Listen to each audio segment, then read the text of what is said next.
Hey, you there. Thank you for watching, and welcome to Forge Lines Forever. Today, I have a 3v3 ladder match here on the most amazing Neuroxus map generator. So let's go ahead and introduce our teams and our players, starting off with Team 1 in the north, also known as the blue team, ending with Team 2 in the south, also known as the red team. Starting off with Team 1's western player, working way eastward across the map, we have in Stitch Blue, the player of Freshie. He is a UEF for this game, and he is a 1555 rated. And to his east, we have in Royal Blue, Barf Eater as a Cybern. He is a 1491 rated. And last but not least, at 14-1 in Amethyst Purple, we have Nuclear Justice. Going to call him Justice for short. He is a Cybern as well, and he is a 1570 rated player, the highest rated player on Team 1. And overall for Team 1's lineup, they have a UEF on the western edge with 2 Cyberns east of him, which means they lack Aeon and Seraphim technology. Starting up for Team 2's western player, working way eastward, we have in orange, the color orange. His name is Lufoke. I think that's how you say his name. Probably not. I would assume probably not. He is going to call him, I'm going to be calling him Loof for short, as I just fumble over my words there. He is a Cybern. He is a 1760 rated player, the highest rated player on Team 2 or red team, and he is the highest rated overall. In Chevy Crimson to his east, he is Talva. He is a Seraphim, and he is a 1335 rated. And on the eastern edge here for Team 2, in Ruby Red, it is Hannah Below, another Seraphim for Team 2. He is barely over the 1500 rating at 1502 rating. And for Team 2's lineup overall, they have 2 Seraphim and 1 Cybern. So Team 2 lacks UEF technology, but they also lack Aeon, just like Team 1, which means for the entirety of the game, there are no Aeon players. Apologies to those loyal to the princess. Hopefully you will enjoy the game nonetheless. And taking a look at the Reclaim and the Mass, starting off with, of course, the Reclaim, we have for 6 players, almost 21,000 Mass in Reclaim, which means it is over 3,000 Mass per player to scoop up, and there are a lot of clumps in the middle of the map here, a couple of hundreds or so dotted on the northern and southern edges, but pretty much it is everybody going for the middle of the map here to grab as much reclaim as possible. And in terms of mass points on the map, I'm going to cut the map along the horizontal, slice and talk about Team 2's side of the map here. I mean, you can kind of think that, Team 2's player of Hannibal will get a little bit of mass points over here, but just to make it a little bit easier on seeing how many mexes players have to group up, there is a Trimex next to the beach here.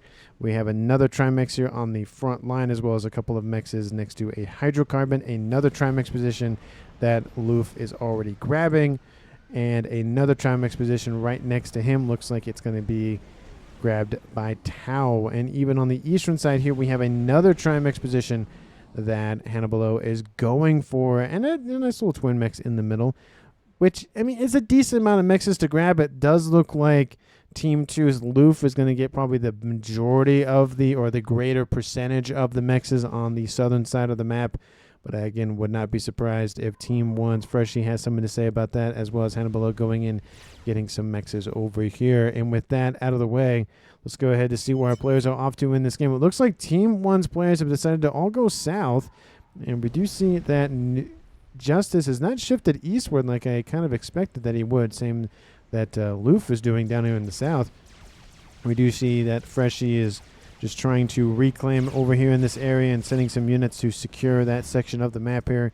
We also see that Barf is moving in as well, so it looks like it's going to be possibly a 2v1, if not maybe, I mean, I highly doubt this, but a 3v1 in favor of Team 1. Maybe we'll see probably Tau get into the mix of that, so probably a 3v2, leaving Hannibal on the eastern side pretty much uncontested. We do see that he has sent a nice little mole. Actually, that's not a mole, that is a FAM. And, it's not a Selen. It's going to bug me until I remember what it's called. What is that scout unit called? Oh, maybe it is a Selen. Okay, I thought it was maybe I was thinking of something. Oh, it's the ISO. Maybe that's what I was. No, because that's the AA unit. Never mind. Anyway, it is a Selen. Never mind, while I'm distracted by other things.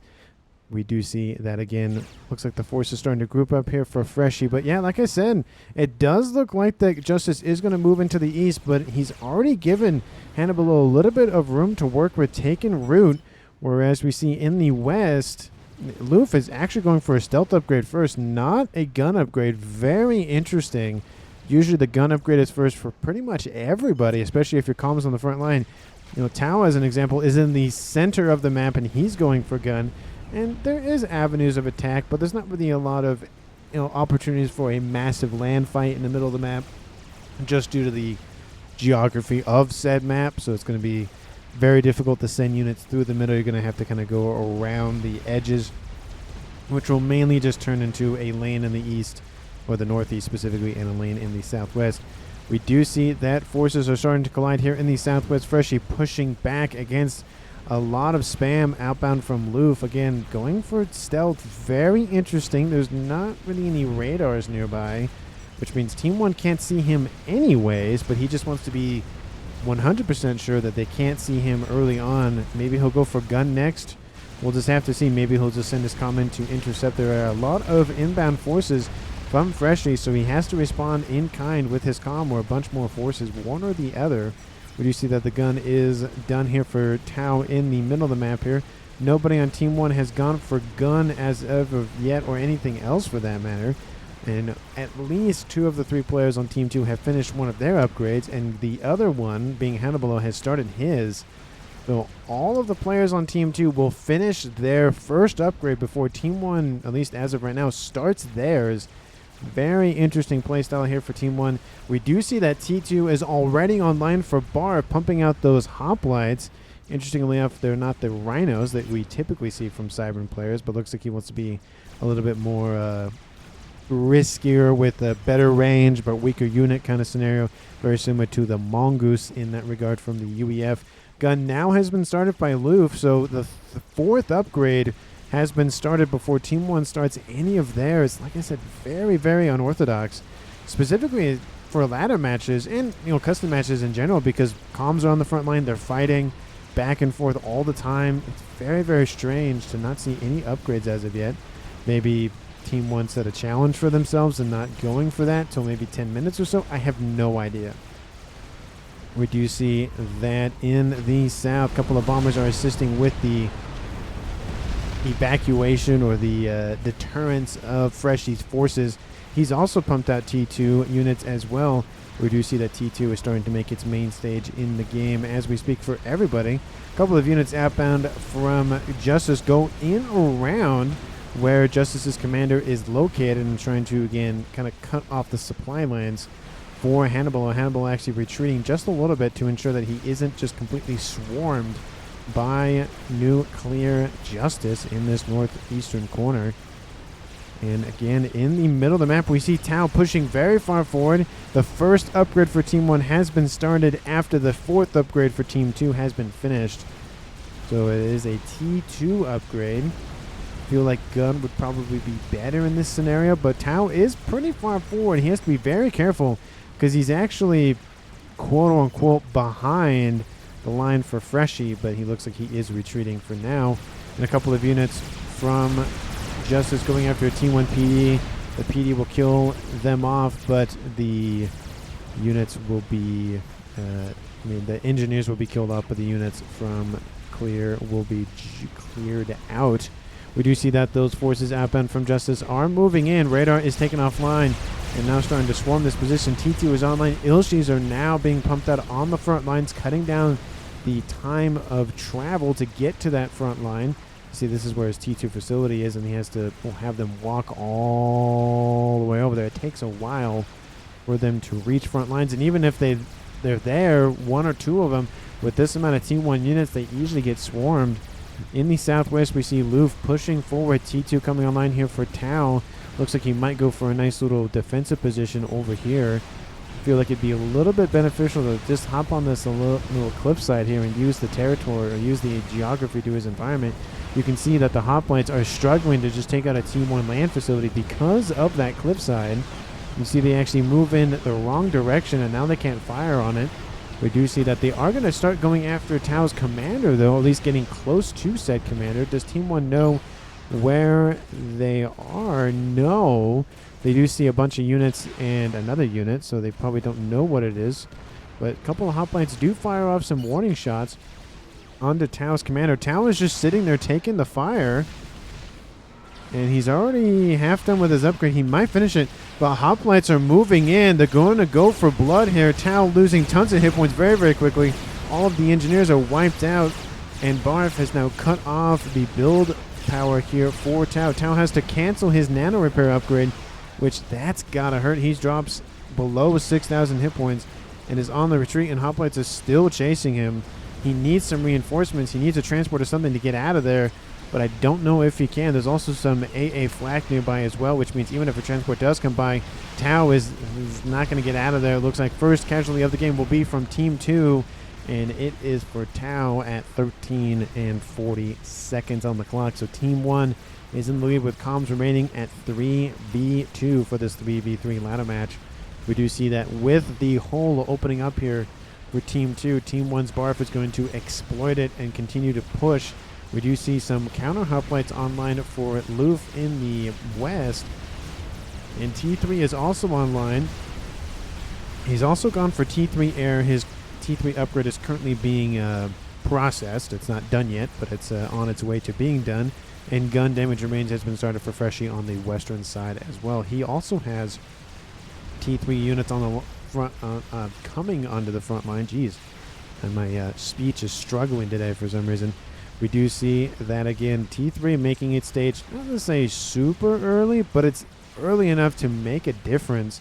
Specifically if, Team 1 being, Freshie, specifically UEF, getting those Perseus online and really punishing any sort of, T2 units, whether they be Ilshis, whether they be hoplites, whether they be rhinos, they just do devastating amounts of damage. But now bricks are coming onto the front line, and now Loof is actually just falling back ever so slightly. He's just being warned, hey, there is a group of units inbound. Getting some T1 PD against Titans might be useful, but, not really, because those wall sections will go down. Those Titans fire very, very quickly, but most of those Titans are actually over here out of range of the PD. Some pillars are coming into range, and they'll deal with those T1 PD emplacements right quick. We do see that in the east, Ilshi's now becoming the main unit here for Hannibalo. He's facing off against a Cybrin, which... And the Ilshi's very, very good unit for T1 spam. Also some T2 spam as well. And not all T3 units. I'd say they're decently good at taking out anything else that's not a mainline unit. So, not really good against Perseus unless it's in large numbers. Same thing with Bricks and Othams and Harbingers. Harbingers they have, I think, a better time with. And then Titans very effective at taking out Ilshis because they also fire very quickly. Harbingers as well, but the Titans and the Harbingers kind of, I would have to do like a comparison video kind of thing of like which one can kill a unit faster in terms of how many are there or what. Anyway, in the south, we do see that those hoplites continuing to punish Loof, but he now has some bricks online and they're coming into range of those hoplites. And we do see that now Loof has dealt with all of those forces from Freshie. And now he's focusing on the ones from Barth. Freshie is actually pushing the front line, and I don't think this is very wise. Bricks are online right here, and yeah, he has some hoplite support, but those hoplites can get, pretty chewed up very quickly by some bricks, so he has to be very cautious of how far he pushes in. He does have gun. He probably should go for nano at a minimum, if not shield. Nano or shield, definitely both would be better, but one of those two upgrades would be a little bit more secure in his pushing in to Team 2's position. We do see that Hannibal on the east is starting to fall back a little bit, but his Ilshis are keeping his opponent of Justice at bay. Justice is just skipping the T2 phase, going directly for T3 units, and realistically this has actually been very beneficial for him because he doesn't spend as much on units in terms of going for T2. And his opponent has not been pumping out T3 units as of yet, so he will have the advantage in the technology here pretty shortly. And in terms of ecos, we're talking about Team 1 at 350 and Team 2 at 280 or so, 290. Depends on the power generated or reclaim, whatever the case may be. So Team 1 is in the lead in that regard, and they do have 3 players. Usually the second player on Team 2 who gets the dual base after somebody dies usually can generate a lot faster and possibly propel the team forward. But Team 1 is staying ahead at Team 2. for now. We do see that Freshie is on the front line. He does have, of course, those Titan support. Would like to see those Percys. I am, of course, a UEF main myself, so why would I not want to see those Percys? I even did a campaign level where I mean, it wasn't all Percys, but it was pretty much all Percys. And he's only producing Titans. I know they're, they move faster, so they get to the front line a lot quicker, but the damage capabilities of the Percys is just devastating. They are devastating in this game, and he's the only one that can produce them, so he has an advantage in that regard. We do see that Nano is coming online for Loof, and he's just hanging out, getting a little bit of reclaim, just scooping up what he can. Again, very dangerous because he doesn't have a lot of any sort of shield support or AA support. He sent his AA support in. Units finally transferred over from Barf to Freshie. I feel like that was definitely needed. We do see a couple of loyalists outbound for Barf actually as well down the middle, which has relatively just been ignored ever since Tau has been killed off. We do see a group of Ilshis going on the northern side of Justice's lineup, though. He has some bricks trying to intercept, but there's a lot of Ilshis here. There's 29, I wouldn't call those all 29. I'd say 23 Ilshis roughly in range of some T2 single-ringed mexes. This can be, not necessarily devastating entirely for Justice, but it's really going to set him back in the eco department. He does, of course, have bricks in range. He needs to get, about double, triple, quadruple that at least. But he is starting to pump them out with some quickness. He is getting some deceivers as well to hide his units from his opponent, which is always nice if you're able to shoot at your opponent without them being able to shoot back. That is one of the best ways to win wars, is you don't take losses and they always do, and then eventually they just kind of crumble because you have all the support and they don't. That's why if you have not seen my Warhammer videos, you know that the sniper assassin in that game is, in my opinion, so OP. Obviously, there are limits to it, but so OP in that game. And these Ilshis are just continuing to push in and just do devastating amounts of damage. We have 1, 2, 3, 4, 5, 6, 7 mexes so far offline. We do see that Justice has dropped below 100 mass per second. And because of that, Team 2 is catching up quite quickly. Not necessarily because they're expanding their eco, but they're denying eco for Team 1. We do see a lot of interceptors online, though, for Beef, and Barf, and we do see that Team 1's Freshie has been killed off by the Whalers outbound from Louvre. There really wasn't a lot of AA support for him, and there was a lot of interceptors, but interceptors don't do a lot of damage. I mean, it's very strange that, there isn't even a T2 air facility online. It's primarily just T1s. Actually, it's all T1s, excuse me. And, in all accounts, Barf has T3 land. Everybody on Team 1 has T3 land. Everybody on Team 2 has T3 land. Team 2 also has T3 air in the form of Louvre. But we don't see any sort of counter from Team 1 to go for air. It's just primarily these interceptors, these prowlers. We do see quantum gateways coming online. I feel like that's maybe a little early, but maybe not too early. I don't know. It's kind of hard to exactly determine when is the best time to go for, if you're going for that route for eco, for example. Usually it's when you have all T3 mexes or mostly T3 mexes, which I guess in this regard Barf kind of has. We'll see if he goes for the Rascoms or he just goes for Rambo Boys. Maybe we'll see that as well. We do see in the east, Ilshis continuing to just pummel Team 1's frontline units. We don't see a lot of bricks. There were some deployed to take out the Ilshis, but there's just so many Ilshis coming out. And that's why there's such a good unit in this game, because they just have devastating amounts of damage pretty long term. We do see a lot of interceptors going after those Whalers, and there's a lot. There's a lot of them here. There's 80 or so. I don't count those couple of them that are not in range, and they are taking forever to kill off a Whaler. I get the idea of 1,000 cuts kind of thing, where if you just do you have so many units, you can do overwhelming amounts of damage. But when you're talking about units like ASFs that do just way more damage per missile that they fire, it's not even a contest. They have so much more health. 2,200 versus the 200, so 10 times roughly the HP. And I don't know what the exact DPS value is, but it's a lot more than that, that's for sure. But not 10 times, but it's a lot more than what the Interceptor does. It's just, I don't know why he's doing that. Maybe he's trying to be a little bit of a, you know, a meme play maybe and just go for Interceptors and looks like nano comms. Oh, he's going for the 400 regen Seraphim SACU builds.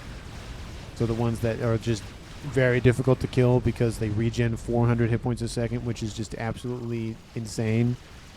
And it is one of those strategies that I have seen before, but usually it's accompanied by some, you know, ASF or a lot of AA or something. Strap Bomber inbound from Loof, just proving to Team 1 why it's important to go for T3 air. Because you see there's a lot of Interceptors chasing that bomber, but they're kind of slow to follow. They do rip it out of the sky quite quickly once they're in range, but it took a while for them to get into range is the problem. And yeah, 2 mexes are offline. That's 18 mass a second. Eventually, if Team 1 doesn't recuperate that loss, it will be more beneficial. But let's say the mass cost, these couple of units I think were for Control Cade. And immediately building T3 mexes to recuperate the loss. So we'll see how fast you can get those online. Couple of TMD online, or coming offline, I should say, from Team 2's Hannibalo, but still primarily T1 Force. I don't understand this play of we have T1 T1 Interceptors and T1 land units when pretty much for the most part Team 2 is really only deploying, I mean there's a couple of T1 units in there, but it's mainly T2 and T3. Mainly T3 outbound from Hannibalo. He's been the main land player in terms of just pumping out units. With the death of Freshie, Loof has kind of taken just kind of taking a back step and just kind of relaxed, going for T3 air, getting some units for defense, but not really spamming out a bunch of land, getting his eco set up. He's already at 200 mass per second. His teammate of Hannibalo is actually ahead of him, but just barely, but the numbers keep switching back and forth. Probably power related, most likely. Nope, he's fine. That's generated power. That's generated mass per second. We do see a couple of more Loyalists, and now we see the Percys emerge for Team 1 and some Titans in the mix as well. So nice mixing in of technologies. Actually, these are just a couple of Loyalists I'd like to see a little bit more because they have that unique missile launcher, tactical missile deflection, which can be devastating against tactical missile commanders and the abilities as well. We do see that some bricks are facing off against a mainly Ilshi force, but there are some Othams in the mix. And of course the Ilshis are distracting a lot of the fire from the bricks, but they're actually being not distracted by the Ilshis, actually focusing down all of the Othams first, and then all of the T2 units. And there is something to be said about, do you go for the ads first or do you go for the boss first kind of thing? Usually you go for the ads first, you get the the other annoyances out of the way, and then you can focus fire on one target. But there is something to be said about going for the boss and then dealing with the ads. It just depends on what boss you're facing, what the situation is, how many players you have. I mean, I'm talking about, MMORPG kind of style of, not just any MMORPG, but just other games that deploy a boss with ads in it. More bricks being thrown to the front lines here for Justice, but we do see some PD being built by his teammate of Barth, assisting the eastern side here. You can see how far Team 1 has been pushed back. In contrast, Team 2 has the entire southern edge to the southern half to themselves, and then plus the northeastern sector. They haven't grabbed anything as of yet, but they've denied it for Team 1, which is even more important because that's mass that they're not getting per second. We do see Ilshi is getting into roughly the main base here for Justice, and he's just losing mass per second. He's still at over 100, but now Team 2 is actually producing more mass than Team 1, about 100 mass more per second, and that's going to add up as time goes on. 27 minutes on the clock. I haven't done the game overall in a minute. Team 1 has 2 players left. Team 2 also has 2 players left. They lost Tau. Team 1 lost Freshie. And as I said, Team 2 is generating at least 100 mass per second more than Team 1. Please let me know down in the comments who you think is going to currently win this game. And of course, if you haven't done so already, please like the video and subscribe to the channel. I really do appreciate it. Every single subscriber, every single like, I really do appreciate it. Thank you so very much, especially just the time to watch the video, even if you don't do any of that stuff. Thank you. And of course, show your love for this game by sharing it with your pets, because your pets and everybody else deserves to watch this amazing game of Supreme Commander Forged Alliance forever.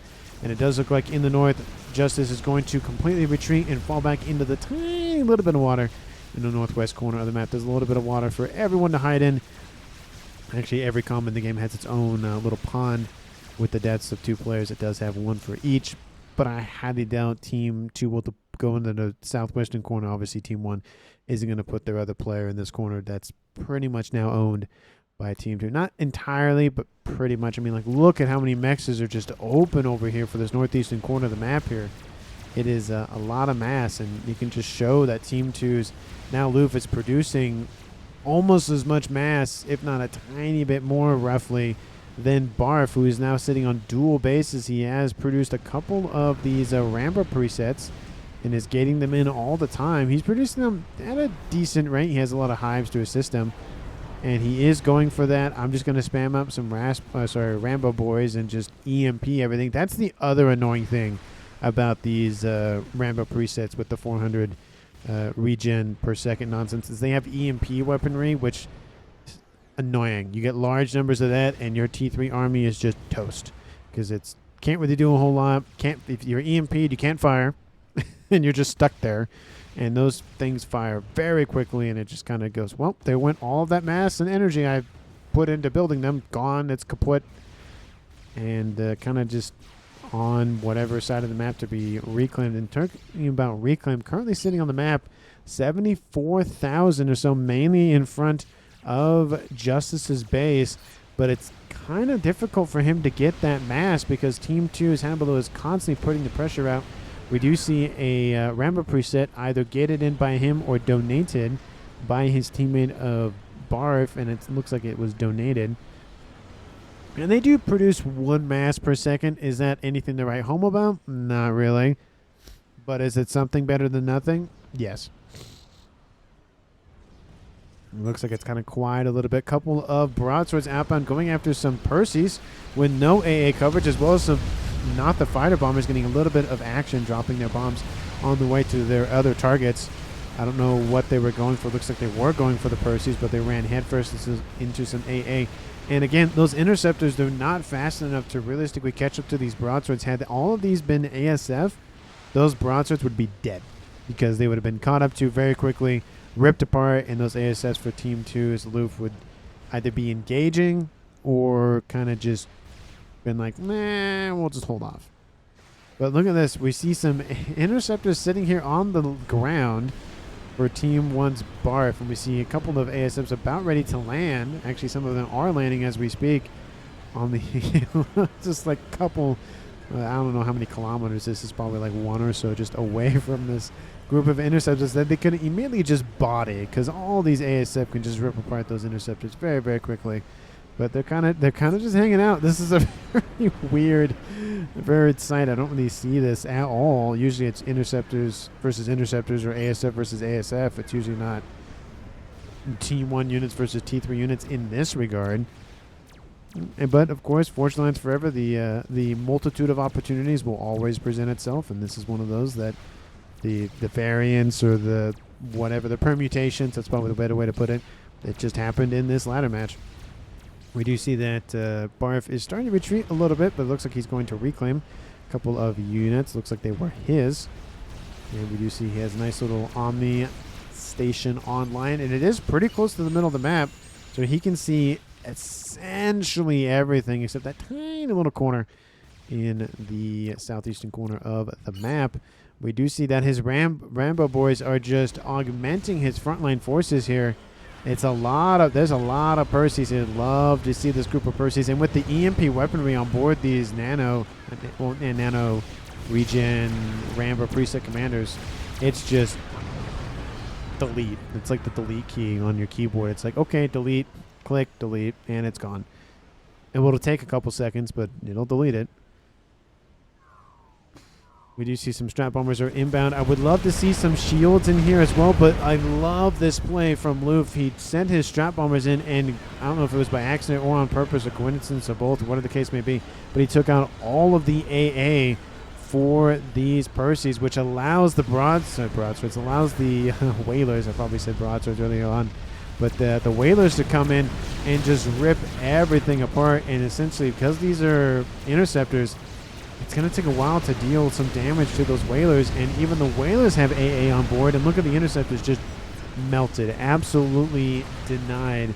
And the whalers are targeting the right units. They're taking out the T3 SACUs, preventing them from producing any sort of flak or AA or whatever the case may be, either T3 or T2. And now with this, all of those Rambo boys are gone, or at least most of them. And now the rest of the forces here from Team 2's can move in and deal with the Percies. Yeah, there's a couple of shots from those Rambo boys, but not as many as there once was. We even actually see some Ilshis in the mixer for him as well. And that group of units is gone. That mass will be reclaimed and scooped up in the loop coffers. Maybe he'll build a chicken out of it. Maybe he'll build a monkey or a crab. He is producing a crab, so that's what he's doing. And that'll expedite that crab's construction in the north. More and more Rambo boys being added, but now we see a chicken which cannot be EMP'd. T4 units cannot be EMP'd unless it's by a nuke. That's different, but the EMP weaponry on board the SACUs is not strong enough to pierce the whatever barrier that the, you know, lore-wise the Ilshis have to be able, not Ilshis, but the Yothothas have the ability to just deny EMPs, at least in that scale. And especially with the different fire rates and weapon types on board the chicken, it is very useful, of course, for going after groups of units. You have the slow firing cannon, the rapid fire cannon, and the medium cannon. Of course, there's a decent amount of AoE on the second and the third type, the slower versions, but it does a lot of damage. Look at that. Look at that grouping over here. Tons of damage being done. Crab is coming into range, and of course the chicken obviously has the Ion Storm, which is just another big AoE weapon. So it technically has 4 different types of weapons, but one is expended or used on its death, and it only lasts for a certain period of time. And now all these bricks are gone because there's just not being able to get out of range of the Ion Storm. Engineers most likely will come in and scoop all this reclaim up. Currently, reclaim is sitting at Team 1 at 109,000, Team 2 at 57,000, so about double for Team 1. But Team 2 is producing about 140 mass more than Team 1, so that amount of reclaim that they don't have isn't as bad as it does look initially. You see, of course, that whaler ball getting a little bit bigger. Large group of units building here on the western side here. Lots of bricks. A couple of these moles just for some intel gathering, some Ilshis. So the T2 units, T1 units are still used, of course, at this stage, as most of you well know. And, of course, one of my favorite units that the Cyberns have are the Deceivers, the mobile, essentially mobile stealth field generator that can be very annoying to deal with unless you have an Omni station. So they can see some of the units, not all of them, but they can see some of them because that Deceiver range is very minimal. It's not very wide, which is the, of course, downside to it. It's not like the stationary stealth field, which is a little bit bigger, but that is, of course, the downside. It is stationary, not mobile. And it always is a positive and a negative to the things in Forge Lines Forever. A couple of AA are being built. Cougars are being deployed off the front lines to try to deal with these whalers. And again, only interceptors. I don't know if this is a meme play or not at this point, but I just don't understand. A couple of strap bombers going after some T3 mexes over here for justice.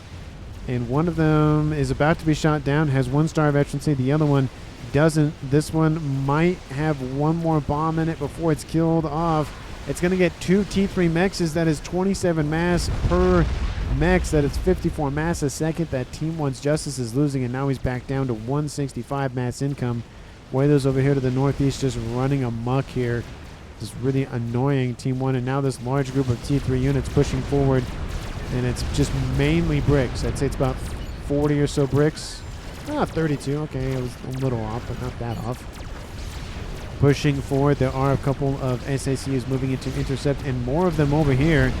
And this is where it's starting to get a not necessarily critical mass of SACUs, but now the EMP weaponry. Of course, there's actually a little bit of AoE on the EMP, so the large grouping of units will actually be very negative for Team 2's Loof. And you can see, yeah, they're killing off T3 mexes, but this movement is very slow. There's a lot of fire going down on some SACUs. But look at this. Look at how many shots are being focused down onto this one SACU. But at the 400 hit points a second, it just cannot die. They're almost immortal. Almost in the sense that there are, of course, some things that can kill them very quickly. But they are going to withstand this T3 push. Of course, mexes are taken offline. But this is going to be a decent amount of mass for Team 1's Barf to scoop up. Look at it. They just will not die. Look at this. This is just insane for Team 1. I mean, it is a strategy. Like I've said, I have seen it before. But usually it's accompanied by something else. It's not the only thing that's being used on the front line. There is one SACU. It finally goes down, but so many T3 bricks and Ilshis and everything else has been destroyed in that interim.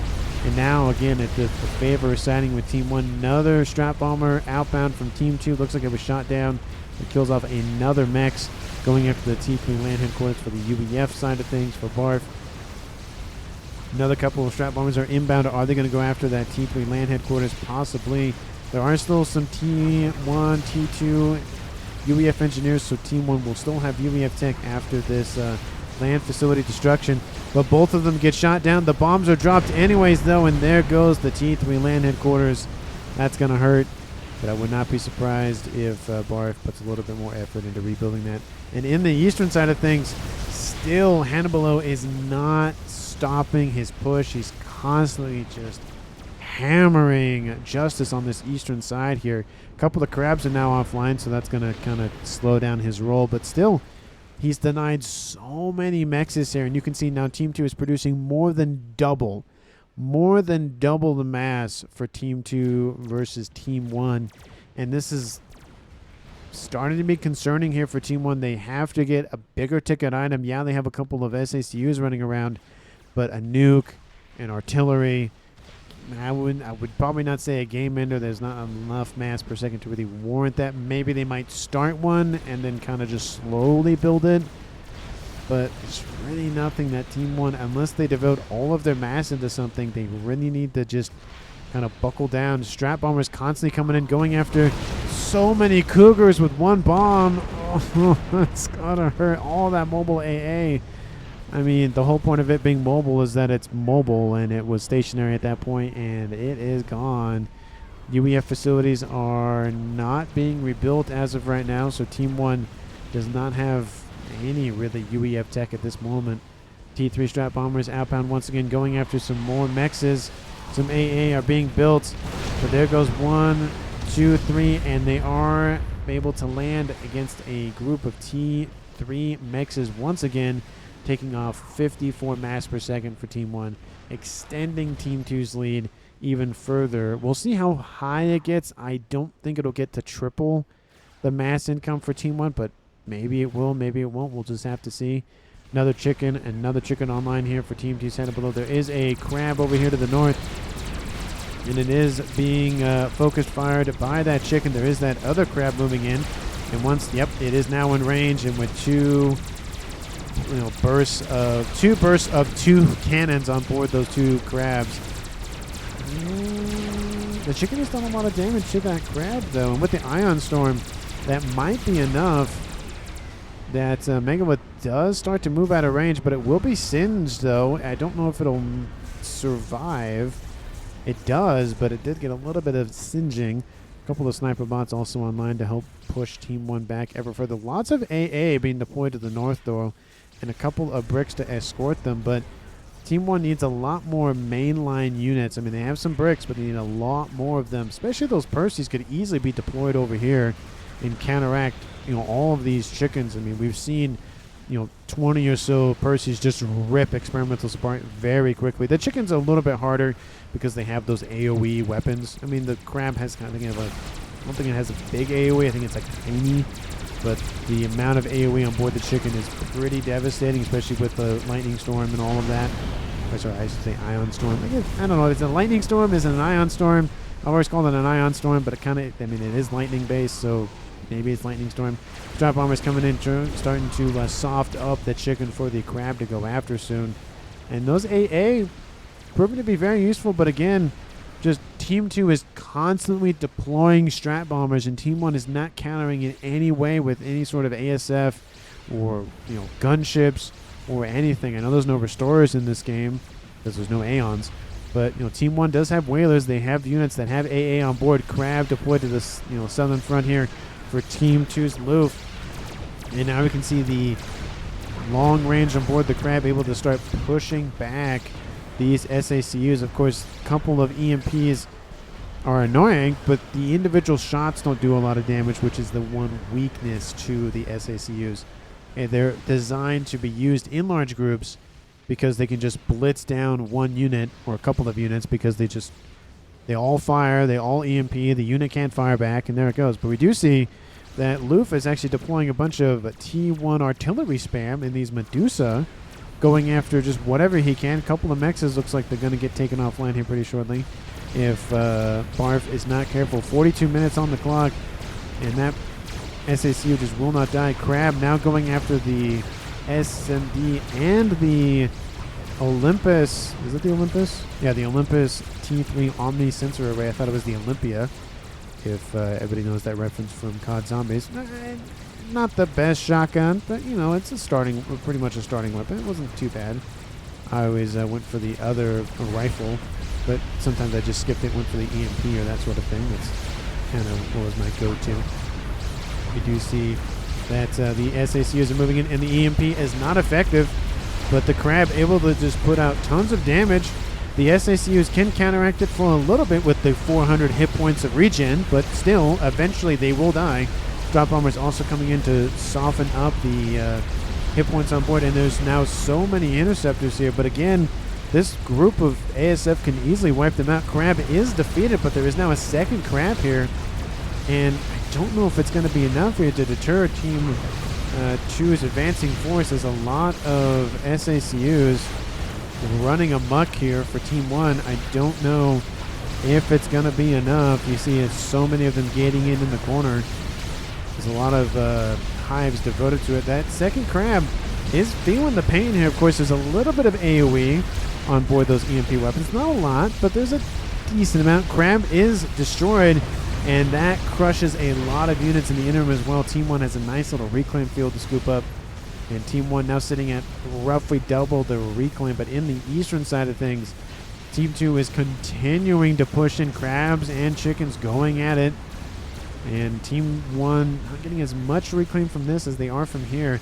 The reclaim is primarily, I mean, yeah, they are getting a lot of reclaim, but maybe I think Barf might start eking him out in terms of both the Crabs sitting here and all of the SACUs. Interceptors are inbound. The Medusa spam is inbound, and we do have another Omni satellite over. I always want to say satellite. I don't know why. Maybe it's because of the Novak satellite. But here come the ASFs, and there goes the slaughter of said interceptors. It's not even a contest. It's not even a debate. It's not even, I don't even know what it is. It's not even anything.